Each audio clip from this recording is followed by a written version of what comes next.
Umunsi tugiye kuganira ku muntu bita Lucky Dube. Lucky Dube ni umuhanzi nawe waririmbaga mu njyana zitandukanye, cyane cyane yari azwi ku njyana ya pop.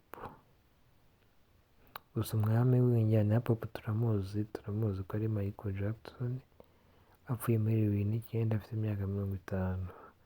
Ariko ntabwo ariwe tugiye kuvuga uyu munsi, turavuga kuri Lucky Dube. Lucky Dube ubundi yavutse muri 1964, apfa muri 2007, yapfuye afite imyaka 43. Afite abana babiri, umwe witwa Dube bose, umwe ni Nkure na mama we witwa Sarah Dube. Ikindi bamumenya abo yasohoye indirimbo harimo iyitwa Remember Me, It Is Not Easy, indi yasohoye Wait Is. Ikindi wamumenyaho muri make, afite abana babiri, yagize umubyeyi. Ikindi ni uko uyu Bob Marley wari icyamamare mu muziki yapfuye afite imyaka 43.